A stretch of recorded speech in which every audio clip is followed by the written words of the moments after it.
Buenos días a todos. Vamos a ver un caso clínico el día de hoy.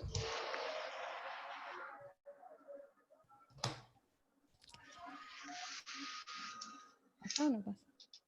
Ahí está. Bueno, es una paciente femenina de 70 años. Como antecedente patológico tiene hipertensión, cáncer de mama derecha con mastectomía y quimioterapia. Y motivo de consulta fue dolor en fosa ilíaca izquierda de 2 días de evolución sin otro síntoma. Al examen físico, la paciente estaba en buen estado general, tenía dolor a la palpación en fosa ilíaca izquierda y presentaba defensa. La metodología de estudio fue con ecografía y presentaba una tomografía previa que apoyaba el diagnóstico, pero de inicio fue una ecografía.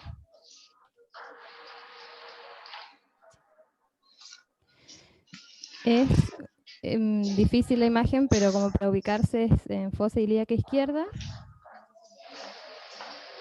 Y no sé si alguien puede describir. A ver, ¿quién puede describir la imagen?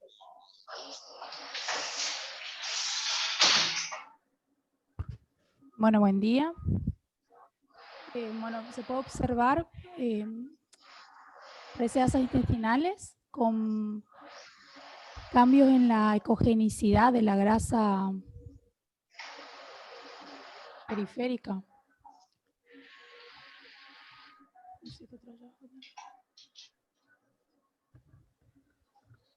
Sí, muy bien. ¿Alguien quiere agregar algo por las dudas?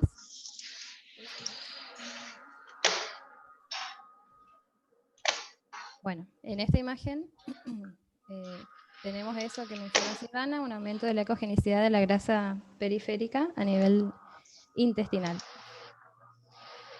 Y la tomografía que tenía la paciente nos brinda esta información.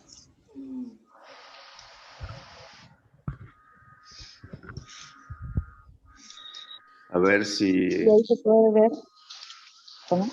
Bueno, ahí se puede ver si imágenes diverticulares con cambios densitométricos en la grasa de paciente. También un poco de engrosamiento de las paredes del colon, ¿no? Los cambios inflamatorios.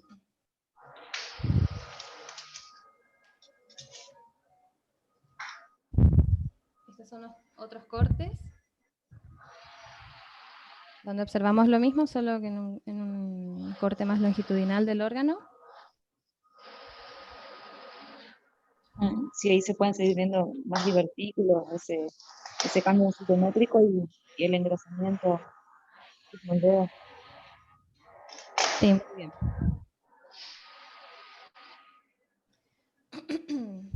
Más cortes como para seguir interpretando nada más. Se ven los mismos signos en estos distintos sectores del abdomen. Entonces, ante una paciente con esta clínica y teniendo en cuenta la edad, podemos pensar como principales diagnósticos diferenciales en un cáncer colorectal, una apendicitis epiploica, una colitis isquémica, enfermedad inflamatoria intestinal y diverticulitis. También podemos pensar si fuera una mujer joven en una torsión de anexos o si fuera del lado derecho una apendicitis como diagnóstico diferencial. Pero teniendo en cuenta nuestra paciente son esos diagnósticos. Bueno, el cáncer colorectal se ve por ecografía como una imagen como un pseudo riñón y se ve irregularidad en la pared del colon con irregularidades en la luz y con esa imagen característica de pseudo riñón.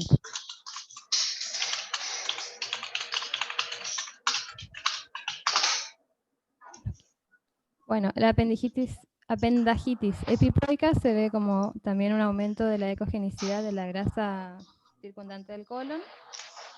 También nos puede confundir, digamos, o puede presentarse con la misma clínica y con estas imágenes.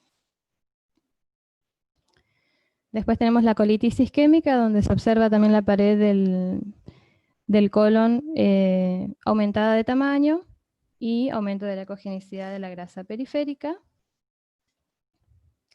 La enfermedad inflamatoria intestinal, ahí ya vemos un poco más de ecogenicidad de la muscular de la pared del colon, y la grasa sigue siendo hiperecogénica. Y la diverticulitis aguda también se presenta con aumento de la ecogenicidad y con imágenes sugestivas de de divertículos.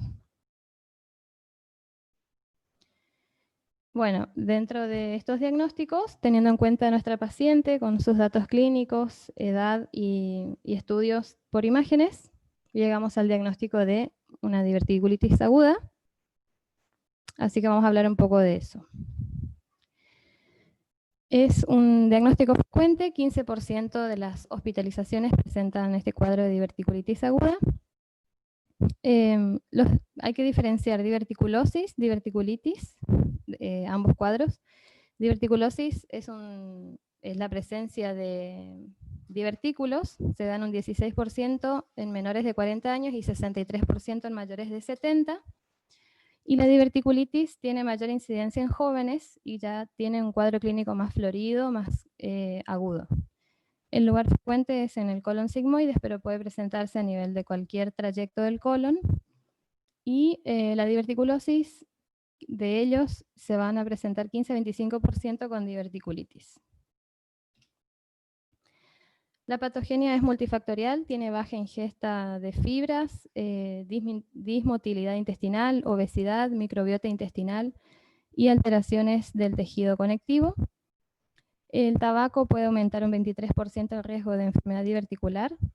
La aspirina, AINES y opioides aumentarían el riesgo de perforación y absceso en pacientes con diverticulitis aguda. Sin embargo, los bloqueadores de canales de calcio y estatinas tendrían un efecto protector. Bueno, como había mencionado, la diverticulosis es la presencia de divertículos nada más, asintomática. Después tenemos otro cuadro que es la enfermedad diverticular sintomática no complicada, que es una inflamación crónica de bajo grado y se superpone con síntomas de síndrome de colon irritable. También se asocia a que hay un factor psicológico ante la aparición de dolor.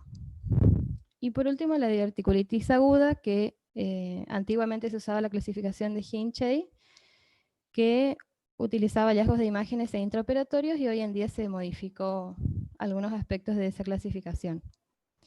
Igualmente, la triada clásica ante un paciente en la guardia, digamos, va a ser dolor en fosa ilíaca izquierda, fiebre y leucocitosis.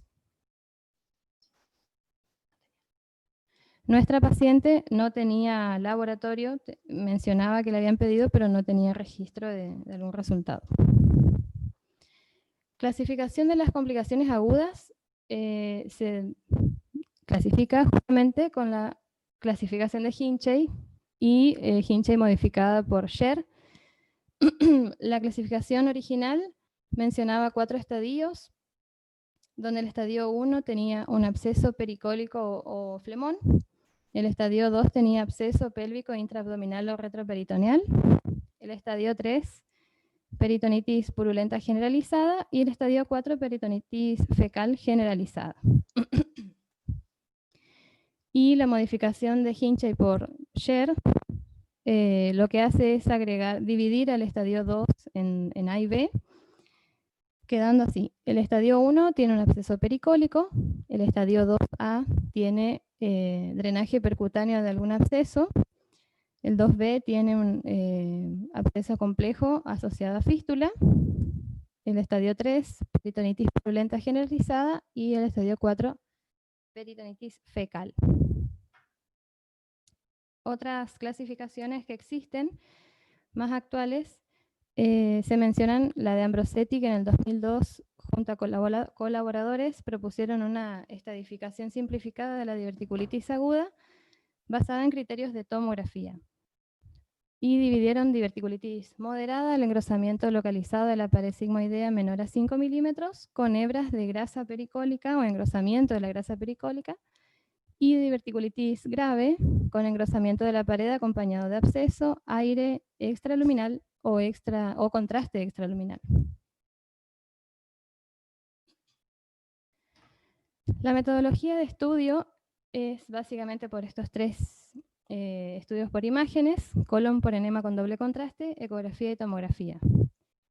La ecografía y la tomografía tienen los mismos criterios ante los hallazgos, que son al menos un divertículo, signos de inflamación de grasa pericólica, que se ve como grasa sucia o en hebras, y por último, pared intestinal engrosada mayor a 4 o 5 milímetros. Hablando del colon por enema con doble contraste, se pueden observar distintas imágenes saculares que protruyen de la mucosa de la serosa del colon, se rellenan de contraste y con el pasaje de aire se observan dichas protrusiones más claramente. En este ejemplo tenemos el recto sigmoides en una proyección oblicua. Después tenemos el ángulo esplénico y una vista panorámica del mismo paciente. Este es un paciente también con diverticulitis, en realidad diverticulosis, que consultaba por constipación y se había realizado una endoscopía, una colonoscopía, y tenía el diagnóstico ya de diverticulitis, se hizo el colon y se confirmó con los hallazgos. Bueno, con la ecografía vamos a ver estas imágenes en forma de oreja, mencionaba la bibliografía, ecogénicas, y puede haber una imagen más hiperecogénica por la presencia de aire, que va a ser el divertículo. A veces puede haber una imagen con sombra acústica, que puede ser un coprolito, y eso se da más en el cuadro agudo cuando se impacta el coprolito en el divertículo. Y la grasa periférica aumentada de ecogenicidad. En la tomografía vamos a ver los cambios que se mencionaron, aumento de la densidad de la grasa periférica del colon y las imágenes diverticulares.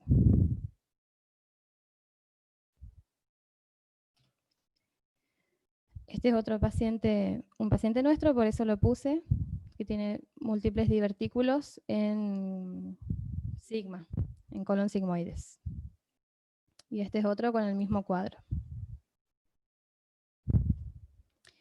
Bueno, en uno de los artículos mencionaba cómo se debe medir el grosor de la pared, y es trazando una línea perpendicular al eje transversal del órgano, y se mide, si se ve la luz del colon, se mide desde la mucosa a la serosa, pero no se debe medir con el divertículo ni con un absceso de pared, solo la pared engrosada. Y bueno, esa es la mejor manera para medir y decir que está engrosada la pared. Y este es otro ejemplo de un paciente nuestro que presentaba una colonoscopía sin progresión, o sea, incompleta. Se le realiza este estudio de colon por enema y se observa esta estenosis o estrechez de la luz colónica de al menos 13 centímetros, que correspondía a múltiples divertículos. Por eso es importante tener presente los diagnósticos diferenciales y la manera de presentación de cada uno, porque en este caso nos puede hacer pensar en un proceso neoplásico. Pero se ven en la mucosa como estos piquitos, que son los divertículos comprimidos por la inflamación periférica. Y aparte es más extenso que una mordida de manzana, como el signo de cáncer. La misma paciente con una tomografía presenta las imágenes diverticulares con el anillo hiperdenso y el engrosamiento de la pared y cambios en la grasa periférica. Acá en este corte lo puse porque era la zona de la estenosis o la estrechez que se veía en el colon, donde se ve muy aumentada la pared y los cambios de la grasa periférica muy marcados. Ese es otro corte sagital y coronal, para seguir viendo las mismas características. Y otra cosa importante es que no haya adenomegalias regionales. Bueno, el tratamiento de la diverticulitis aguda, se vio que la vitamina D modula la inflamación de la pared intestinal calmando el dolor, Después se aplicaron a algunos pacientes con buenos resultados, mesalazina, probióticos y también antibióticos ante cuadros agudos. También está indicada las medidas higiénico-dietéticas, la cirugía y el drenaje percutáneo en caso de un absceso. La cirugía mencionaba que el 22% puede persistir con síntomas digestivos post-cirugía. Bueno, como conclusión, para ir terminando, tanto la ecografía como la tomografía son útiles en el diagnóstico de diverticulitis. Es más probable que la tomografía identifique causas alternativas al dolor abdominal y es esencial para investigar complicaciones. En la mayoría de los casos, sin embargo, la ecografía puede confirmar rápidamente un diagnóstico teniendo en cuenta los signos clínicos que nos comenta el paciente al momento de la consulta. Y eso es todo.